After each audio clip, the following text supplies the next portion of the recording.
Hello everyone, welcome to advent of cyber 2025। आज हम लोग देखेंगे ऑब्फस्केशन के बारे में। तो आज हम लोग अपने टास्क के साथ शुरू करते हैं। सो दिस इज डे 18 और हमारा टॉपिक है ऑब्फस्केशन। यहाँ पे हमें एक स्टोरी दी हुई है।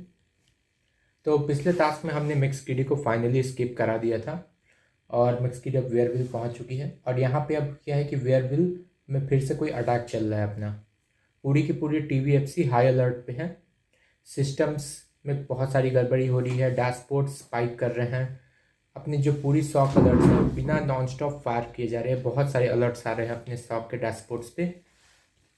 और इन सब के बीच मिक्स किडी की आंख जो है वो एक पर्टिकुलर अलर्ट पे फिक्स्ड है, जो कि है नॉर्थ पोल HR के साथ। वहाँ पे कुछ गड़बड़ चल रहा है। An email posing as north pole HR, यानी वो ईमेल कहाँ से आया है? नॉर्थ पोल HR के थ्रू। लेकिन मिक्स किडी को ये रियलाइज़ होता है कि नॉर्थ पोल पर तो कोई अपनी HR डिपार्टमेंट है ही नहीं। TVFC की HR डिपार्टमेंट किधर है? साउथ पोल पर। तो यहाँ नॉर्थ पोल से कौन ईमेल कर रहे थे? तो यहाँ पे मिक्स किडी को थोड़ा डाउट होता है। मिक्स किडी और थोड़ा इन्वेस्टिगेट करती है तो उसे ईमेल में एक पावरशेल फाइल मिलती है, जो कि एक स्क्रिप्ट होती है विंडोज़ की, जो कि उस ईमेल के थ्रू डाउनलोड की हुई थी। अब वहाँ पे क्या हुआ कि जो उस कोड में बहुत सारे रैंडम स्ट्रिंग्स एंड कैरेक्टर्स हैं, जो कि पूरे जिब्रिश लग रहे हैं। बहुत ही रैंडम चीज़ें दिख रही हैं, कुछ भी रीडेबल नहीं है। वहाँ पे मलिशियस एक्टर्स ने क्या किया है? वहाँ पे ऑब्फस्केशन किया है। मिक्स किडी को पता है कि जो अटैकर्स वगैरह है वो जनरली ऑब्फस्केशन नाम के एक ट्रिक का यूज़ करते हैं, ताकि कोई भी उसके जो अटैक के पेलोड्स वगैरह है वो वहाँ सीधा सीधा ना देख पाए। और एंटीवायरस भी अगर उसे देखने का ट्राई करे तो फिर वो देखे कि वो तो पूरा जिब्रिश है और उसको स्किप कर दे। तो ये बहुत ही सिंपल तरीका होता है जिससे अटैकर्स ऐसे फायरवॉल या फिर एंटीवायरस को बाईपास करने के लिए और ह्यूमन आइज़ को भी बाईपास करने के लिए ट्रिक को यूज़ करते हैं, ताकि अगर कोई इसको पढ़ नहीं पाएगा तो ऑफकोर्स वो डिटेक्ट भी नहीं कर पाएगा कि वो मैलवेयर है या फिर लेजिटिमेट कोई चीज़ है। और तो आज हम लोग जानेंगे कि ऑब्फस्केशन क्या होता है, वो कैसे काम करता है और उसको हम लोग डिसाइफर कैसे कर सकते हैं, यानी उसको डिकोड कैसे कर सकते हैं, वापस से प्लेन टेक्स्ट में कैसे ला सकते हैं ताकि हम लोग उसको पढ़ पाएँ। तो आज का लर्निंग ऑब्जेक्टिव क्या है? Learn about obfuscation. हम लोग ऑब्फस्केशन के बारे में सीखेंगे। ऑब्फस्केशन क्यों यूज़ करते हैं और कहाँ यूज़ होता है। हम लोग ये जानेंगे कि एनकोडिंग, एनक्रिप्शन एंड ऑब्फस्केशन में क्या डिफरेंस है। हम लोग पिछले कुछ टास्क से काफ़ी चीज़ें देखते आ रहे हैं, लाइक एनकोडिंग, एनक्रिप्शन, ऑब्फस्केशन। हमने पिछली बार साइबर सेफ में भी काफ़ी चीज़ें की थी इसको लेके, तो आज हम लोग वो भी देखेंगे। Learn about obfuscation and common techniques. हम लोग ऑब्फस्केशन के कुछ कॉमन टेक्निक्स को भी जानेंगे। और हम लोग साइबर सेफ को भी यूज़ करने वाले हैं ताकि हम लोग प्लेन टेक्स्ट सेफली हम लोग कन्वर्ट कर पाए। तो आज के टास्क में भी हमारा साइबर सेफ का काम आना है। Connecting to the machine. तो आज के लिए हमें VM दिया हुआ है और एक स्प्लिट स्क्रीन अवेलेबल है। ठीक है, तो मैं इसे स्टार्ट कर लेता हूँ। ठीक है, और कुछ नहीं है यहाँ पे, तो मैं इसे चेक कर लेता हूँ। इसको स्टार्ट होने देते हैं और कंटिन्यू करते हैं। ठीक है, तो हमारा नेक्स्ट टॉपिक है अंडरस्टैंडिंग द जिब्रिश। ऑब्फस्केशन एक प्रैक्टिस है जिससे हम लोग क्या करते हैं, जो किसी भी डेटा को हार्ड टू रीड बना देते हैं। यानी कि वो डेटा को पढ़ने में तुम्हें बहुत ही दिक्कत आएगा, क्योंकि वो तुम्हें सीधा सीधा नहीं दिखेगा, वो कुछ तो जिब्रिश टाइप दिखेगा तुम्हें। और उसे तुम्हें डिसाइफर करना होगा पहले, इससे पहले तुम उसे एनालाइज कर पाओ। अटैकर्स से क्यों यूज़ करते हैं? ताकि वो बेसिक डिटेक्शन से बच सके और इन्वेस्टिगेशन पे और डिले करवा सके, क्योंकि जो इन्वेस्टिगेट करेंगे ऑफकोर्स उन्हें डिसाइफर करना पड़ेगा, उसमें टाइम जाएगा। तो अटैकर के पास ज़्यादा टाइम रहेगा चीज़ों को करने के लिए, इससे पहले कि रिसर्चर्स उसे रोक ले वहाँ पे। Let us say security tool will automatically block any file that contains the word the banded यटी। ठीक है, तो यहाँ पे दिया हुआ है कि चलो मान लो कि एक सिक्योरिटी टूल है जो कि कहीं भी ऐसा कोई वर्ड देखे द बैंडेड यटी, तो फिर उसे वो बैन कर देगा, वहीं पे रोक लेगा उस चीज़ को, उसे पास नहीं करने देगा, क्योंकि उसको पता है कि ये कुछ जरूर कोई मैलवेयर है। लेकिन अगर मान लो कि कोई ROT1 की मदद से उसको लेट्स से इनकोड कर दिया हमने। ROT1 की मदद से इनकोड करना यानी कि हर एक लेटर को अगर हम लोग एक एक इंक्रीज कर दे, फॉर एग्जांपल A को B बना दे, C को D बना दे, अगर Z पे है तो उसको वापस से A बना दे। अगर ऐसा हम लोग कोई ट्रांसफॉर्मेशन कर रहे हैं then that's called ROT1। ROT means rotation. तो रोटेट कर रहे हैं हम लोग हर कैरेक्टर को एक बार में। तो इससे क्या होगा, जब हम लोग यहाँ पे देखो, अगर हम लोग देंगे कैरेट कॉइन्स को PRR, ऐसा अगर हम लोग कोई स्ट्रिंग देंगे तो क्या बन जाएगा, वो इस तरह का जिब्रिस बन जाएगा। देख सकते हो सी का डी बन गया, ओ का पी बन गया, इस तरह से टी का यू बन गया। तो हर चीज़ एक एक लेटर शिफ्ट हो चुका है ऊपर। इसको हम लोग और भी कॉम्प्लिकेट कर सकते हैं अगर हम लोग हर लेटर को 13 टाइम्स शिफ्ट कर दे। तो रॉट 13 एक बहुत ही कॉमन ऑब्फ्यूस्केशन टेक्निक होता है जिससे हर कैरेक्टर को हम लोग 13 टाइम्स घुमा देते हैं। ऑब्फ्यूस्केशन इन द रियल वर्ल्ड। ठीक है, तो अब रियल वर्ल्ड में जो ऑब्फ्यूस्केशन है वो कैसे होता है, उसके लिए अटैकर्स कौन कौन सा मेथड्स यूज करते हैं। तो अभी तक हमने चीज़ें काफ़ी सिंपल रखी थी, लेकिन रियल वर्ल्ड में सिर्फ रॉट 13 ही यूज़ नहीं होता, और भी टाइप के ऑब्फ्यूस्केशन टेक्निक्स यूज़ होते हैं। और उनमें से एक बहुत ही कॉम्प्लिकेटेड टेक्निक है, वो है जॉर। तो जॉर हमने पिछली बार भी डिस्कवर किया था। आई थिंक हम लोग जब लेवल 4 कर रहे थे तो वहाँ लेवल 3 या 4 में जब मस्किरी को स्किप करा रहे थे तो हमने जॉर को इनकाउंटर किया था। जॉर की प्रॉपर्टी हमने क्या यूज़ की थी कि अगर किसी भी एक पर्टिकुलर स्ट्रिंग के ऊपर अगर जॉर 2 बार लगा दिया जाए तो हमें वापस से सेम ही स्ट्रिंग मिलता है। तो वहाँ पे इस ट्रिक को यूज़ करके हमने इसे डिकोड किया था। तो यहाँ पे देख सकते हैं कि जॉर में क्या होता है कि हम लोग यहाँ जो तुम देख सकते हो हर एक कैरेक्टर, तो यहाँ पे मान लो मैं एक स्ट्रिंग दे दूँ लाइक ABCDE। तो यहाँ देख सकते हो ABCDE, यहाँ जो हर एक कैरेक्टर है ये एक बाइट को रिप्रेजेंट करता है। जिसको मतलब नॉर्मल कंप्यूटर्स के बारे में चीज़ें पता होंगी उससे पता होगा बाइट क्या होता है, और यहाँ पे हर कैरेक्टर एक बाइट को कैसे रिप्रेजेंट कर रहा है। तो यहाँ पे क्या हो रहा है कि जो जॉर प्रॉपर्टी हम लोग यूज़ कर रहे हैं वो जॉर क्या करता है कि हर एक बाइट को उठाता है और उसके ऊपर जो हमने की सेट किया हुआ है उस की के साथ हर एक को जॉर कर देता है। इससे क्या होगा, लाइक ए का कुछ और बन जाएगा, बी का कुछ और बन जाएगा, सी का कुछ और बन जाएगा, वैसे ही 2 लेटर्स टी और ई भी कुछ और बन जाएंगे। तो ये चेंज हो जाएगा जॉर बन के। तो यहाँ पे ये देख सकते हो कि हम लोग ऑब्फ्यूस्केट कर रहे हैं, हम लोग इसको छुपा रहे हैं। तो ABCD की जगह हमें कुछ जिब्रिश टाइप दिखेगा। अगर मैं इसको एक समझाने की ट्राई करूँ तो हम लोग साइबर सेफ पे यूज़ करके देख सकते हैं। यहाँ पे लेट्स गो फॉर cybersafe.io, इसको मैं एंटर करता हूँ। एंड अगर मैं यहाँ पे डालूँ जॉर एंड मैं इनपुट में डाल दूँ ABCDE और यहाँ पे लेट्स से मैं सेट कर दूँ 0, तो देख सकते हो अगर तुम 0 के साथ कुछ भी जॉर करोगे तो तुम्हें सेम ही चीज़ मिलता है। तो ये एक प्रॉपर्टी होती है जॉर को। लेकिन अगर लेट्स से मैं यहाँ पे कर दूँ 1, देख सकते हो यहाँ पे सारे लेटर्स क्या हो गए, चेंज हो गए, क्योंकि हर एक लेटर 1 से जॉर हो रहा है यहाँ पे। तो यहाँ पे इसलिए देख सकते हो कि ये जॉर जो है ऑब्फ्यूस्केशन के लिए यूज़ होता है। ये पर पूरा जिब्रिस बन गया। मतलब मान लो कि मैं यहाँ अटैकर हूँ, अब मैं कोई पावर सेल कमांड लिख रहा हूँ तो मैं ऐसे लिख दूँ कुछ पावर सेल, फिर उसके बाद मान लो कि मैं पावर सेल से कुछ एप्लीकेशन को रन करना चाहता हूँ लाइक malware.exe। तो देख सकते हो कि नीचे पूरा जिब्रिस दिख रहा है।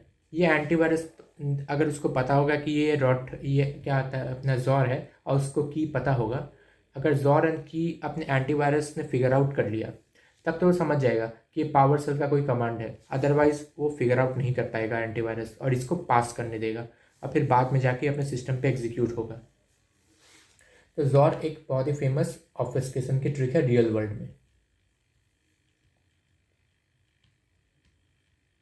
अभी हम लोग और ज़्यादा डिटेल में नहीं जाएंगे कि जॉर एक्चुअली इंटरनली कैसे वर्क करता है। अभी हम लोग बस इतना देखें कि जॉर में कुछ दोगे तो फिर कुछ आउटपुट वैसा चेंज करके दे देता है। अभी बस उतना ही काफ़ी है। अब देखो ऑब्फ्यूस्केशन जो है वो मैनुअली हम लोग नहीं कर सकते, क्योंकि ऑब्फ्यूस्केशन अगर तुम मैनुअली करने जाओगे ना जॉर के थ्रू तो वहाँ पे तुम्हें बहुत सारे स्टेप्स लिखने पड़ेंगे। वो बहुत सारे इंटरनल स्टेप्स वगैरह होते हैं उसके, तो वो उतना कॉम्प्लेक्स पे हम लोग नहीं करेंगे। हम लोग सीधा साइबर सेफ जैसे टूल से, जैसे मैंने अभी करके दिखाया वैसे हम लोग जॉर से ऑब्फ्यूस्केट कर सकते हैं। यहाँ पे एक एग्जांपल दिया हुआ है कि इनपुट बॉक्स में ये कॉपी करना है हमें कैरेट सुप्रीमेसी, यानी हम लोग इसको ऑब्फ्यूस्केट करना चाहते हैं। तो अगर मैं इसको यहाँ पे ऑब्फ्यूस्केट करने के लिए डाल दूँ और जॉर के की में बोल रहा है सेट करने के लिए ए को, ठीक है, तो अगर मैं ए को सेट कर दूँ एज जॉर की तो यहाँ देख सकते हो इसका भी जिब्रिस कुछ इस तरह का बन गया है, जो कि आई थिंक यहाँ पे भी हम लोग देख सकते हैं। तो इस तरह से ये ऑब्फ्यूस्केशन हमारी काम करती है। डिटेक्टिंग पैटर्न्स, ठीक है, तो देखो ऑब्फ्यूस्केशन को हमें रिवर्स करने के लिए सबसे ज़्यादा जरूरी है कि पैटर्न को डिटेक्ट करना, ये जानना कि कौन सा ऑब्फ्यूस्केशन टेक्निक यूज़ हुआ है, तभी हम लोग उसको रिवर्स कर पाएंगे। अगर कोई चीज़ जॉर के थ्रू ऑब्फ्यूस्केट की गई है तो और हम लोग उस पर रॉट 13 लगा रहे हैं तो ऑफकोर्स वो काम नहीं करेगा, हमें उस पर वही जोर लगाना पड़ेगा विथ सेम की, तभी वो रिवर्स हो पाएगा। तो यहाँ पे देख सकते हैं कुछ कॉमन ऑफिसकेशन टेक्निक्स दिए हुए हैं, जो कि रॉट वन हमने अभी देखा था, एक लेटर से घुमाता है वो हर लेटर को।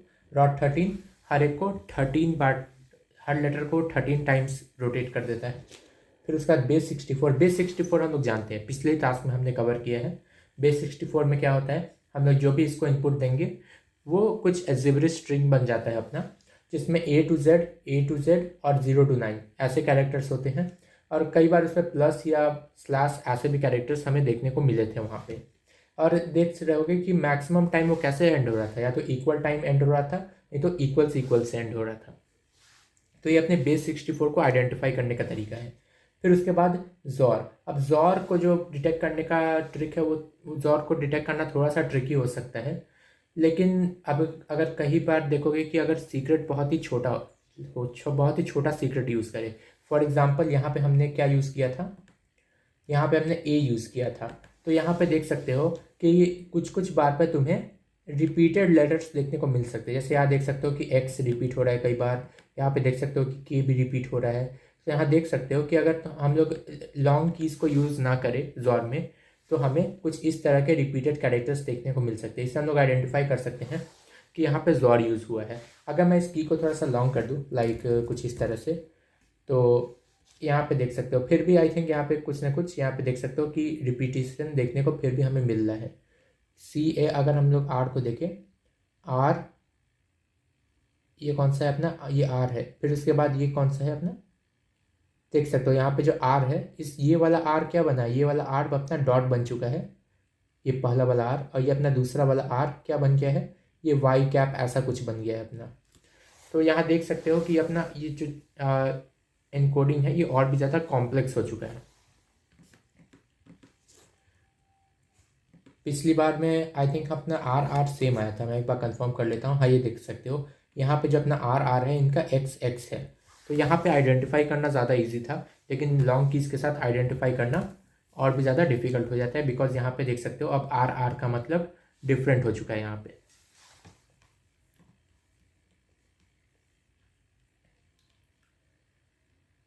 अब एक बार हमने पता लगा लिया कि कौन सा साइफर यहाँ पे यूज़ हुआ है, कौन सा टेक्निक यूज़ हुआ है ऑब्फस्केशन के लिए, तो हम लोग साइबर स्टेप पे जाके उसका हम लोग एक रिवर्स इफेक्ट बना सकते हैं। जैसे कि पिछली बार हमने क्या किया था, हम लोग देख रहे थे उस app.js में कि पहले कौन सा ऑपरेशन यूज़ हुआ है, दूसरी बार में कौन सा यूज़ हुआ है, एंड ऐसे करते करते उस पर कितने ऑपरेशंस लगे हैं।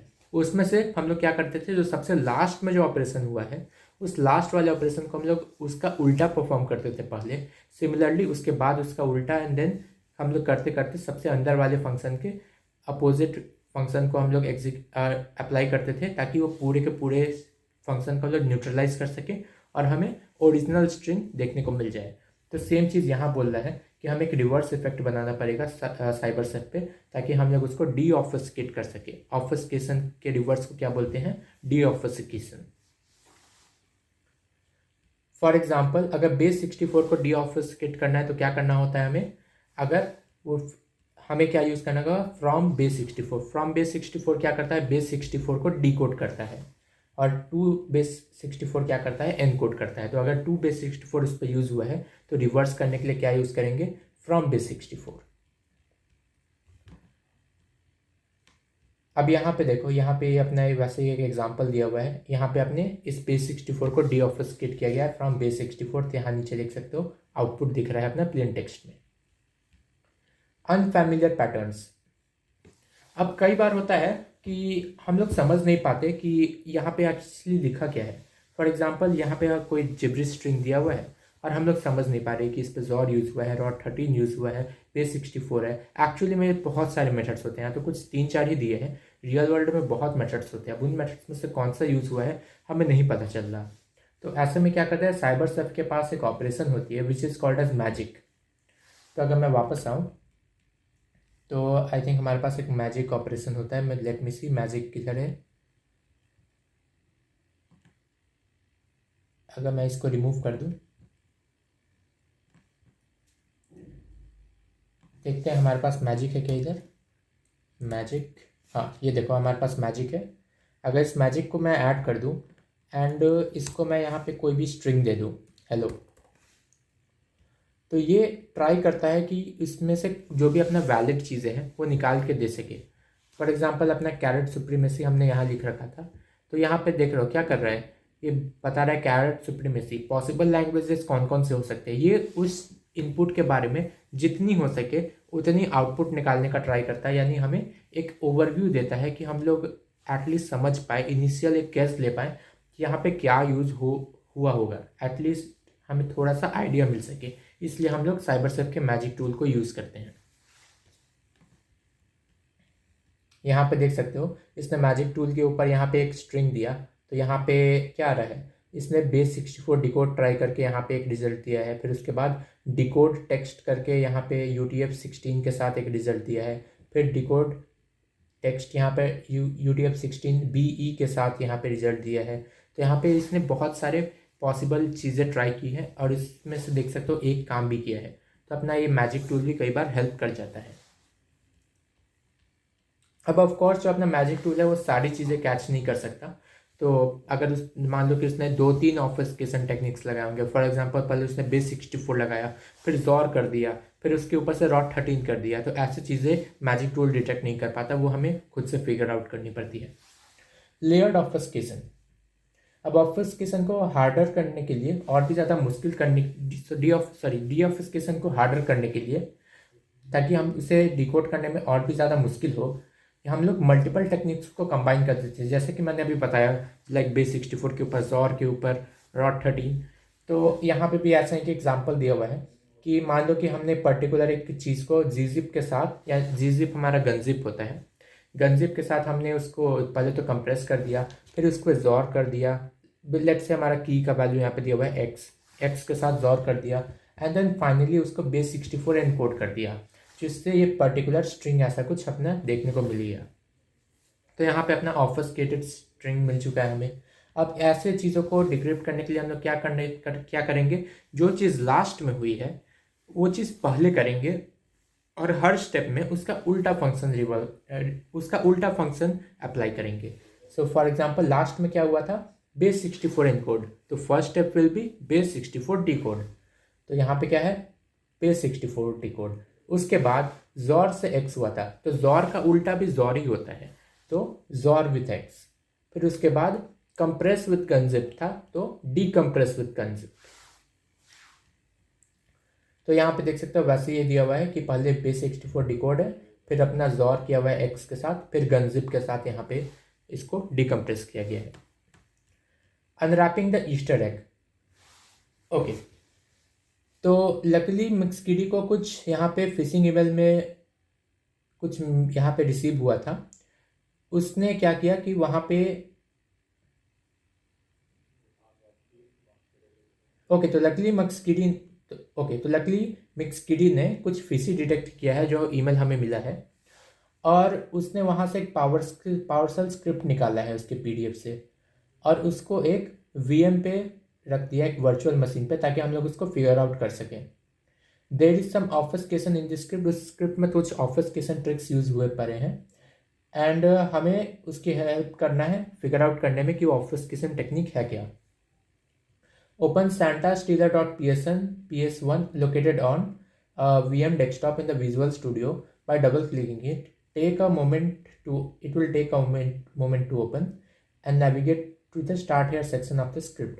ठीक है, तो हमें क्या करना है, सबसे पहले तो Santa Stealer जो यहाँ पे फाइल दी हुई है, इस पे हमें डबल क्लिक करके इसको ओपन करना है।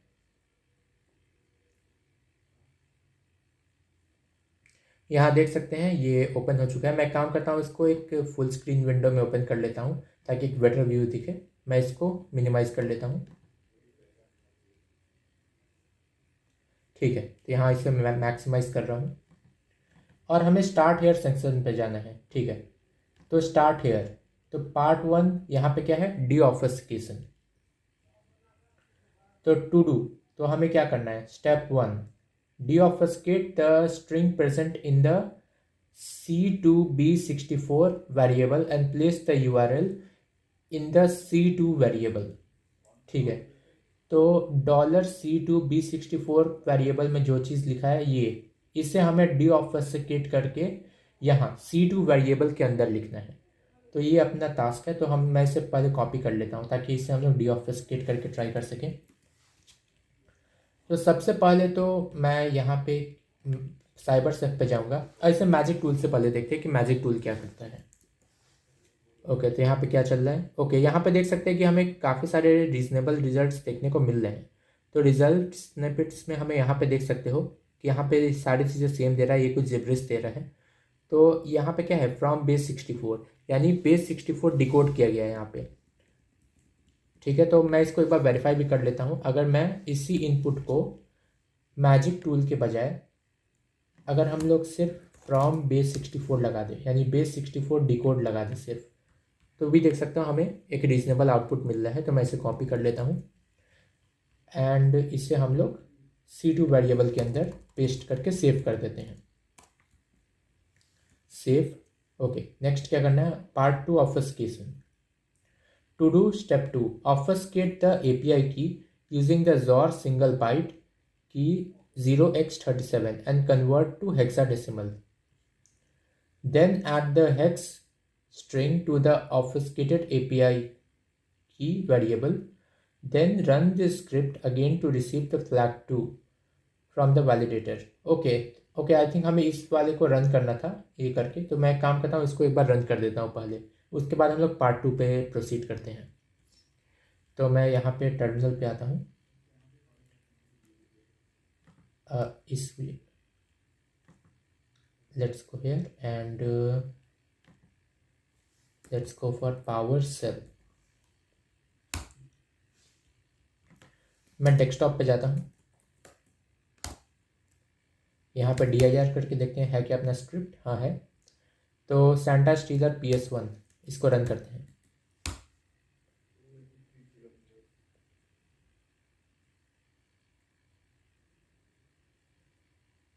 ओके, यहाँ पे देख सकते हैं अपना फ्लैग मिल चुका है। तो मैं इस फ्लैग को कॉपी कर लेता हूँ एंड इस फ्लैग को हम लोग ट्राई करते हैं। ओके, यहाँ पे हमारी जगह है फ्लैग पेस्ट करने का, तो इसको मैं पेस्ट करके चेक कर ले रहा हूँ। ओके, ये फ्लैग करेक्ट है। सेकंड फ्लैग अब हमें हमें पार्ट 2 अब सॉल्व करना होगा ताकि हमें सेकंड फ्लैग मिल सके। तो मैं वापस जाता हूँ एंड पार्ट 2 को देखते हैं अब। तो हमें क्या लिखा है कि ऑब्फ्यूस्केट the API key using XOR single byte की। तो सबसे पहले हमें यहाँ पे हमें ऑब्फ्यूस्केट करना है API की को, तो यहाँ API की हमें दी हुई है, इसे हमें छुपाना है। ओके, तो ऑब्फ्यूस्केट the API key using XOR, तो पहले हमें XOR यूज़ करना है। तो मैं काम करता हूँ सेम, मैं साइबर सेफ में जैसे बोल रहा है वैसे ही बनाते रहता हूँ। तो XOR सिंगल बाइट की विथ 0x37, तो पहला अपना ये है। तो मैं इन सबको अभी के लिए रिमूव कर दूंगा एंड पहला है XOR, तो मैं XOR को इंपोर्ट कर लेता हूँ। XOR ब्रूट फोर्स का नहीं, हमें XOR का काम है। XOR एंड यहाँ पे हमें 0x37 का काम है, 0x37, और फिर उसके बाद इसे हेक्साडेसिमल में कन्वर्ट करना है। तो 2 हेक्स, उसके लिए हम लोग क्या यूज़ करेंगे, 2 हेक्स। तो यहाँ पे ये हेक्साडेसिमल में कन्वर्ट हो जाएगा। नेक्स्ट क्या करना है, then add the hex string to the of API की, तो हमें इसको यहाँ पे रख देना I think, and then run the script again to get the flag. ठीक है, तो हेक्स की को हमें यहाँ पे रखना है इस जगह पे, बट उससे पहले मैं एक अपने क्या बोलते हैं साइबर सेफ को ये दे देता हूँ इनपुट। ओके, तो यहाँ पे देख सकते हो अपना हेक्स यहाँ पे बन चुका है। तो मैं इसे कॉपी कर लेते हैं एंड इसे यहाँ पे पेस्ट कर देता हूँ। अब मैं ये स्पेसेस हटा देता हूँ।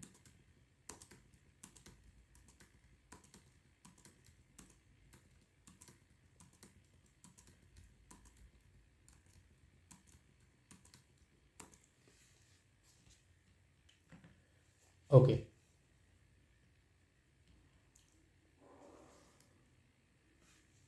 इसको सेव करते हैं और अब रन करते हैं। अगेन मैं इसे दोबारा रन करता हूँ। ओके, यहाँ पे देख सकते हो अपना दूसरा फ्लैग भी हमें मिल चुका है। तो मैं इस दूसरे फ्लैग को कॉपी कर लेता हूँ और उसे यहाँ पेस्ट कर देते हैं। चेक। ओके, ये भी अपना हो चुका है। तो ये आज का टास्क बहुत सिंपल था, तो आज का रूम इसी के साथ कंप्लीट हो चुका है। अब हम लोग नेक्स्ट टास्क की तरफ प्रोसीड कर सकते हैं। तो नेक्स्ट टास्क हमारा है ICS मॉडबस। तो आई थिंक ये अपना कुछ हार्डवेयर से रिलेटेड होने वाला है। तो नेक्स्ट वीडियो में हम लोग इसको कवर करेंगे। Till then keep hacking, keep learning.